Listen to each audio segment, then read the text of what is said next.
welcome to the Bismarck with fancy camo. What's this called, guys, so far? Bismarck? No, the camo. Last Conquest. It's the last Conquest camo.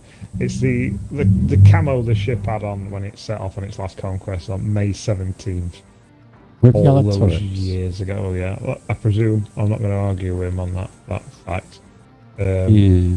Set off that day on May, sorry, I said 17th, May the 19th, 1941, where it would go on, where it left Gottenhaven in Norway, left there and ended up engaging with the Royal Navy, Prince of Wales and the Hood. And unfortunately, the Hood didn't fare too well and was destroyed. Sunk in said battle. Quite a lot of loss of life.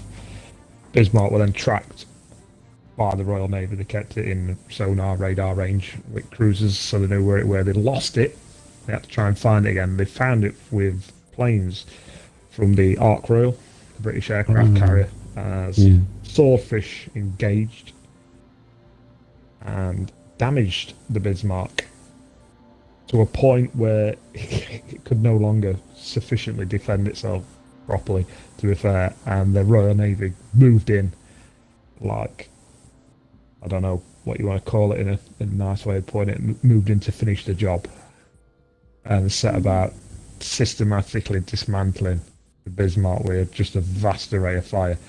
Prince Eugen managed to get away, which was his sister ship. It was told by the Bismarck commander to leave the battle, and it was just left to fend for itself, if you know what I mean. And it's still debated to this day whether it was scuttled by its own crew or destroyed by the actual Royal Navy. But 2,200 sailors set off on the Bismarck. Wow. Only 114 lived to tell the tale. Incredible loss of life, which I think gets glossed over unfairly in the grand scheme of things. Yeah, well, don't forget the incredible loss of life. Yeah, the Hood, we'll come on to the other minute. So if we have a look at the other camo as well, which is the... No, I meant loss of life. Loss of life, I mean, on the other camo, on the bottom of the ocean camo as well, on the Bismarck. They are nicely done. Yeah. They do. I mean, the day 27th of May, this day we're filming this as well, is the day it sent it to the bottom of the sea. Like I say, it's glossed over how many people actually lost their lives that day. I think the HMS Rodney, the sister ship of the Nelson, were involved, a couple of cruisers, and finally finishing it off. That's the thing about ships, you're not talking one or two people on them, are you? You're talking thousands of people. I mean, the Mutsu, another one with a massive loss of life that not many people know about when that... Just thousands. Yeah. And the other ship that's had this camo done for it, I don't know if you could scroll across to the Hood. I'm still showing the Bismarck, hang on. Oh, you're so demanding. And the Hood, same again. The Hood was like the pride of the British Royal Navy. Give us kind some of like history on the Hood, it's the Hood was its flagship. I mean, the Prince of Wales of it now was just literally wasn't even finished off. There were still people, actually workers, working on the ship as it set off to engage with the Bismarck. It's lucky it wasn't destroyed as well. So that is crazy, isn't it? That is crazy. They went out, the Prince of Wales, or they went to engage the heavy cruiser Prince Eugen, obviously the Bismarck, and what took place was a battle known as the Battle of the Denmark Strait. And the Hood was struck by several German shells and exploded and sank within 3 minutes. And this is even more incredible.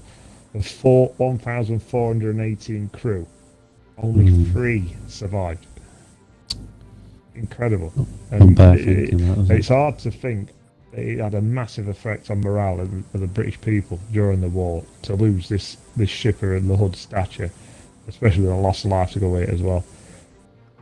I mean, it was a bit of a mystery of what happened to it. A couple of inquiries gone into how they held it down so fast, and it's believed that it was an aft magazine that exploded after one of the Bismarck shells penetrated the ship's armour.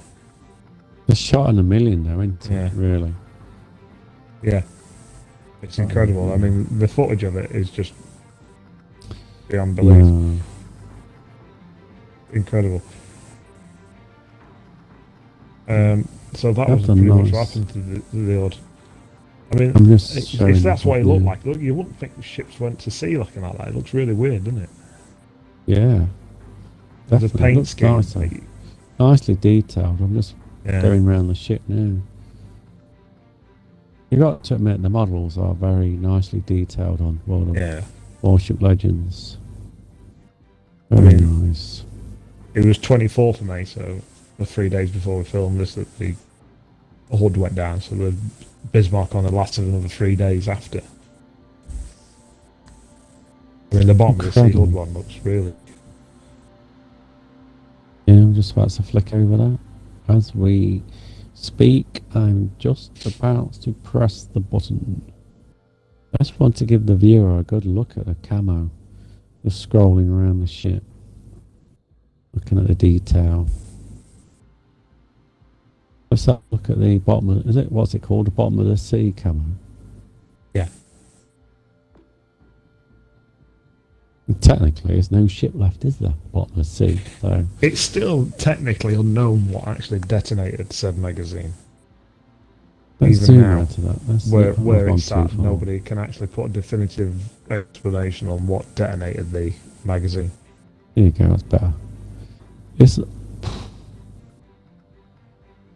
hard to say. It's 9,200 feet. That's the depth it's sat at the minute. The other 2,800 meters.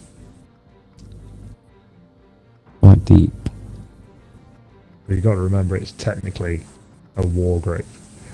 Yeah, Still a lot of men inside that ship. definitely.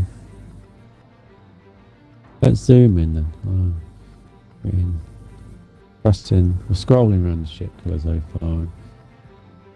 I think the camos are very good. Lots of detail. Just a shame, isn't it? Like I say, you think of the loss of life and it's awful, isn't it? Yeah. Absolutely awful.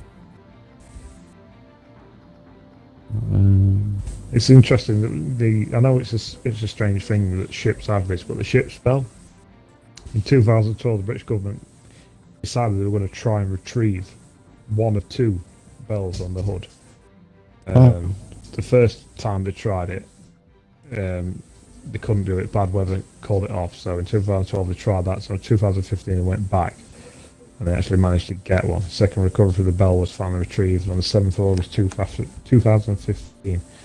Now been put on a display in a museum. So the Hood's bell has been retrieved. Interesting.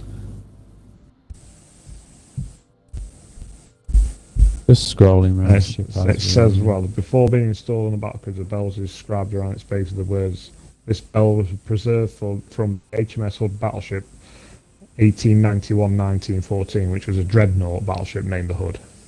Yeah. By the late Rear Admiral the Honourable Sir Horace Hood, KCB, DSO, killed at Jutland in the 31st of May 1916.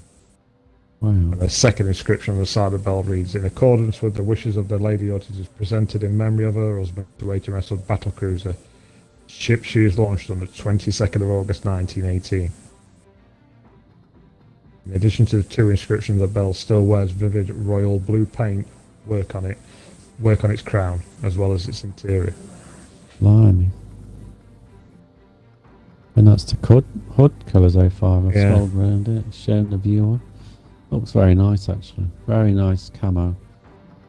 Shame about the history. History is awful. But Yeah, well, we've commemorated it because it's always important to remember stuff like this. yeah, definitely. People learn from games like this. It's never a bad thing. It's always No, important it's a to good remember aspect of that, history, isn't it? Yeah. yes, this was a ship. Yes, it did fight in a war, but people lost their lives on it Yeah, it's real history. in ridiculous remember numbers.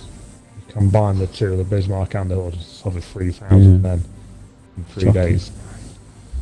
That's bad numbers, isn't it, really? Yeah. Very bad numbers. And you've got to remember, these ships were surrounded by others as well, so it's not like there weren't nobody there to help. And that's one thing you can say about the navies of the world. It's not an awful one. If you can save somebody's life, you save them regardless of which side they're fighting on. So definitely. this wasn't Bismarck gone down, let's leave everybody to perish. Everybody was saved who could be saved. I do believe, though, there was a bit of controversy with the Bismarck where men were left in the water because of reports of U-boats in the area, which again Okay. is understandable from the British point of view. You Yeah, hardly want to be sent to the bombers yourself as well. And again, it's just an unfortunate act of war. definitely. Anyway, Kilo 05, let's call it a wrap on his camos. I think we've shown them quite nicely. Nice bit of history, as per.